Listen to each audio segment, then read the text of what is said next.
Hello mga engineers, ako nga pala ulit si Engineer Ice. Ngayon magsosolve tayo ng plane stresses ng mga problems. So ito nga pala yung unang situation natin. An element is subjected to the stresses as presented in the Mohr circle shown. So binigay yung figure ito. Ano yung napapansin nyo sa figure? So itong line na to, itong axis na to, which is y-axis yan. Kung isipin natin as a ayan, ito is x-axis. So itong na to na symbol, which is yan yung shear stress. Yan tayo magbabase. And ito naman is normal stress or tensile stress. Ayan, tandaan lang natin yan. So binigay naman yung y-axis and x-axis. Ayan. And number 1, which of the following represent the average normal tensile stress? Alin ba yan? Average normal tensile stress. So titingin tayo dito sa average normal tensile stress. Ayan. So ito yan, point C. Ayan. Point C. Anong letter yan? Which is letter A. Ayan. Mamaya ko na ipakita. Number 2, which of the following represent the shear stress at the y phase of the element? Shear stress at the y phase of the element. So, binigyan naman tayo ng y-axis. So, ano nga yung shear natin? Ito. So, ito yan. Which is point DF. Anong letter yan? Which is letter C. Yan. Number 3, which of the following represent the tensile stress at the x phase of the element? So, tensile stress at the x phase of the element. So, alin yan? Ito yan. Pag ganyan. So, ito na may x-axis natin. So, ito. Point E. Alin yan? Letter A. Yan. And kung titingnan nyo, ayan. Ganyan siya. Screenshot nyo na lang. And next. Itong another problem ulit. An element is subjected to the stresses as presented in the Mohr circle shown. Binigay din yung figure. Ayan. Halos same siya nung una. Ayan. A, C, V, small letters. Ito, capital letters. Ayan. Determine the minimum principal stress. Megapascal yung number 1. So, binigyan naman pala yung mga ibang stress. Which is yung A, ito, 100. Yung small b, ito. Which is ilan yun? 30 megapascal. And yung C is 19 megapascal. Ito, 30, 19. So, ilagay muna natin. Determine the minimum principal stress. Minimum principal stress. Pag maximum principal stress, ito yan. Pag minimum, ito. Q-min. Tandaan nyo na lang.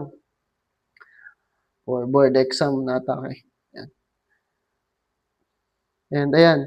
So, ano nga ba yung minimum principal stress? So, para makuha natin yan, ito lang yung binigay sa atin. 100, 19, 30. Ayan. Ayan. So, may tinatawag na parang formula, pero actually, average lang siya ng dalawang failure. Which is yung failure criterion ang tawag. Hindi ko alam kung yun yung tawag, pero yun. I-average mo lang tong 100, itong point E, and itong nasa point D. Yan, yung 30. So, makukuha natin tong distance nito. Ito. Yan. Which is 65 megapascal. Itong habang to. Yung distance niyan. So, nakuha natin yan. Mahanap natin tong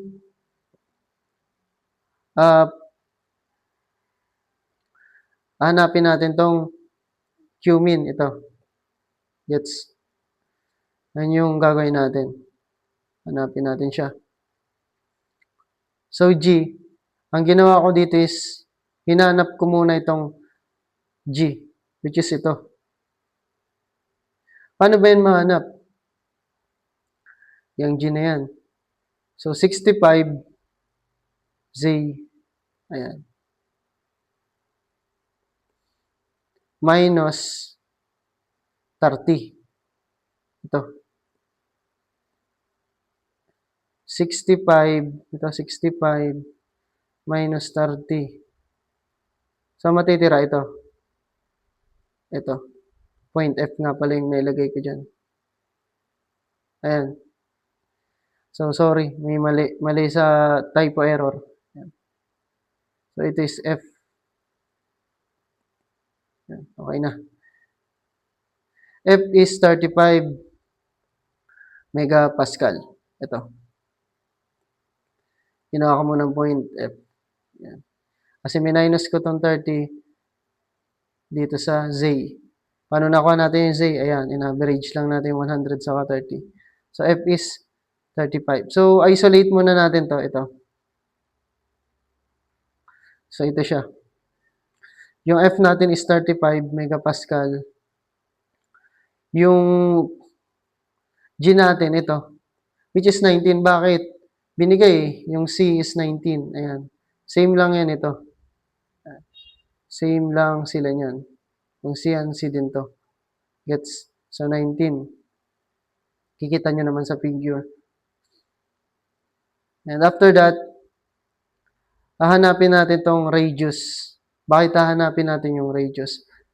Basta importante yan. Ito kasi from point to dito is radius yan. So, any point basta from the center of the circle. Yan, radius yan lahat. So, pag nakuha natin tong radius, yan, radius, ano next step natin? Para makuha yung Q-min, ito. Ito ang hinanap natin eh. Ayan. So, radius minus yung Z. Ito, Z minus yung radius. Ayan. Gets nyo? Ito yung Z. Pag pinag-minus natin sila, yung Z saka yung radius, makukuha natin yung Q-min. Ayan. Tinatawag na minimum principal stress. So, gets? So, dito, madali lang to. Pythagorean lang to or SOHCAHTOA. Ayan.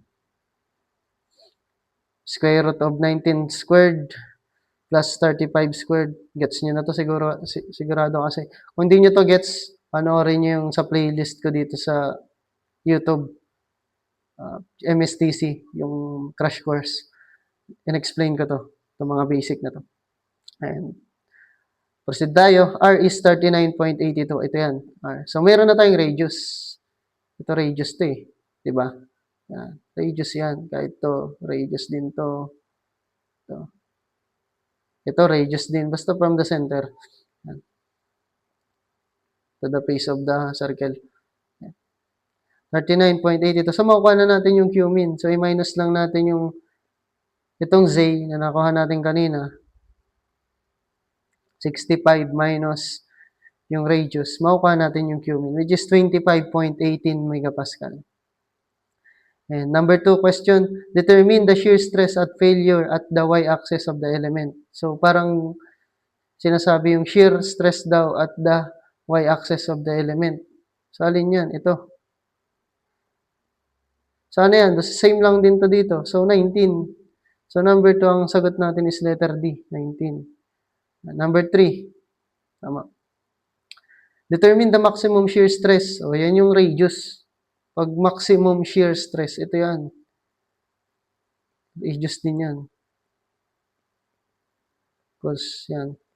Radius.